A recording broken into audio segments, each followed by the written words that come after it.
Breaking చూస్తున్నాం. తెలంగాణలోని పలు ప్రాంతాల ప్రజలు హడలెత్తారు. ఇవాళ సాయంత్రం ఒక్కసారిగా పలు చోట్ల భూమి కంపించింది. కరీంనగర్లోని సుల్తానాబాద్, వేములవాడ, సిరిసిల్లతో పాటు నిర్మల్ జిల్లాలోని ఖానాపూర్, కడెం, మంచిర్యాల జిల్లాలోని జన్నారంలో స్వల్పంగా కంపించింది. ఇక అనూహ్య పరిణామంతో హడలెత్తిన ప్రజలు ప్రాణభయంతో ఇళ్ల నుంచి బయటకు పరుగులు తీశారు. భూకంపంపై స్పందించిన అధికారులు ప్రజలు జాగ్రత్తగా ఉండాలని సూచనలు చేశారు.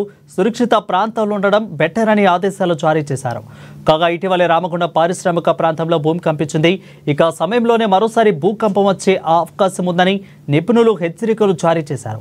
తమ పరిశోధనల ఆధారంగా తెలంగాణలోని రామగుండంతో పాటు పలు సమీప ప్రాంతాల్లో భారీ భూకంపం సంభవించే ప్రమాదం ఉంది.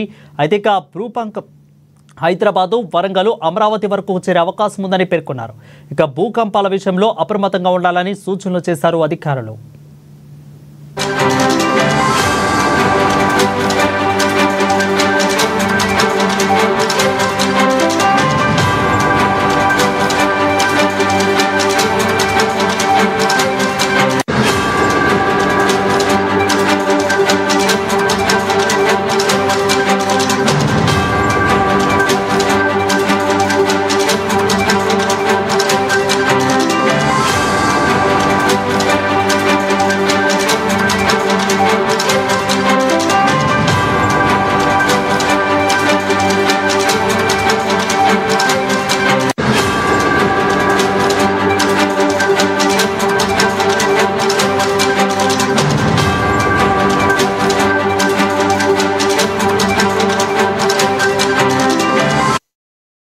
ఇక తెలంగాణలోని పలు ప్రాంతాలలో ప్రజలు హడలెత్తారు. ఇవాళ సాయంత్రం ఒక్కసారిగా పలు చోట్ల భూమి కంపించింది.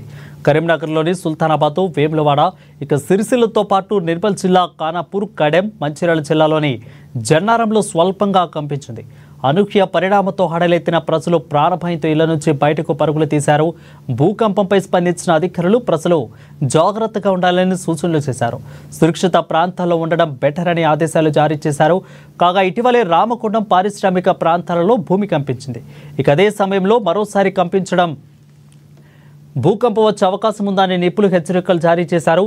తమ పరిశోధనల ఆధారంగా తెలంగాణలో రామగుండంతో పాటు పలు సమీప ప్రాంతాలలో భారీ భూకంపం సంభవించే ప్రమాదం ఉందని, ఈ యొక్క ప్రకంపనలు హైదరాబాదు, వరంగల్, అమరావతి వరకు చేరే అవకాశం ఉందని పేర్కొన్నారు.